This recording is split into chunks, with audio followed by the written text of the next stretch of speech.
ọ ya bụ mpụta gwa gị sị gị na onwere onye na-emegbu anyị na Nigeria. Some of unu anya aghọta the reason nji ekwu ife a. Do you understand me? Mana this post one na-akwado ịkọwara gị maka ya kịta will make you understand ife nji agwa gị na ọ bụrụ problem anyị abụla Abuja na ọ bụrụ na onwere onye na-emegbu anyị na Nigeria.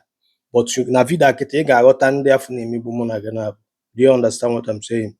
Unu furu interview nna ya ukwu bụ former governor of Ebonyi State, Umahi, nke bụ kịta Minister of Works now, na channel television ebe ọ kọwagasị some certain things mụ na gị na-abụ you were supposed to stop agitating no a na-emegbu anyị ma na ada emegbu anyị because na President Bola Ahmed Tinubu asolvegoro mụ na gị na-abụ that problem.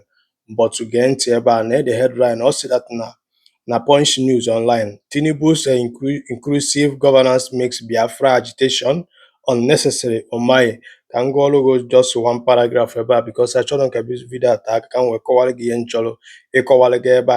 Also that now the Minister of Works, Umahi, has urged Igbo people across the world to end agitation for a separate Biafran nation, arguing that the administration of President Bola Tinubu has addressed long-standing grievances through inclusion and the integration.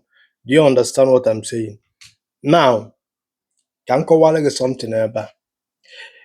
Ndị niile ifuru na-represent mụ na gị na-abụ just their own personal interest ka fa na-eche maka ya. So that is why ọ ya pụta na m agwa gị na problem mụ na gị na-abụ abụla Abuja.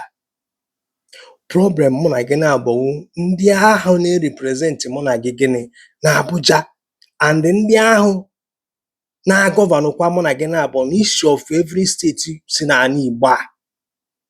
Ọnụkwele our brother wee ghọta that na fa supposedly na federal government seaport na region a na-azụ afịa na region na-eme travel, there is no embassy foreign consultative nọ na south east. Ịchọ ime travel today, chọọ ije obodo oyibo, ị ga-afra egoro jebe Lagos ma ọ bụ Abuja. Ife a niile ha ekwefe aghọta. Kedu kwere maka ego niile fa na-anata na federal government? Kedu ife fa ji alụlụ gị? So ọ ga-amụpụta na-akọwara gị ka ịghọta the reason iji agwa gị na Abuja na Nigerian government abụchara our problem. Ka anyị bido hodube ndị a na-represent mụ na gị na-abụ accountable. And gị nwa bụ nwa onye Igbo na-ekwu okwu Biafra, it's high time na ị startịrị chebe ka ị ga-esi wee engage somebody like gịnị Umahi ka unu ka amagodu ka esi wee ma abana su abana nne. Because as far as na ị chọrọ engage these people, nwanne onwere ife ị na-akọ na ị na-akwu akụkọ secession ọ maka Biafra ga-enwe isi na Nigeria. Maka ndị a bụ agada gbachiri ụzọ fajụrụ ọgịga jụ ọchịcha, and ọ bụ na ị na-eche echiche etu ihe si wee bido idiri with them, engage with them, start sorting things out. Nwanne mana ife ị na-eme bụ gịnị? Mission impossible. Nna agwa gị na Abuja ma ọ bụ Nigerian government abụrụ our problem.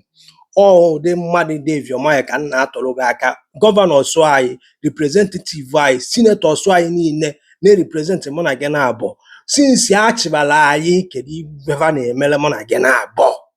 Because onwebere nke cry out one day say na fajekwe na federal government ịnata allocation fa anata nwulie kedu maka internal revenue. Mana nna akọgbu ebe a nwe isi o ji wee were Abuja bụ problem gị. Mana ifuru ife ọ na-akọ ebe a kịta ihe a niile ifuru ọkọ because of his own political interest.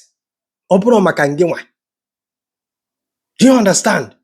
A whole south east a na-atụbata afịa enwere ebe bụ na enwere nearest seaport garden now function properly. Do you understand what I'm saying? Kedu maka international airport ya na function properly? You join with a visa today, you have to go to Lagos or you have to go Abuja. Kedu ife men all these embassies name a function gasị na other region, other states na southeast. Fada ajụjụ isi ajụjụ no airport egwara na Bola Ahmed Tinubu asolve goro mụ na gị na-abụ problem of agitation. How? Kedu ebe bido wee solve ya?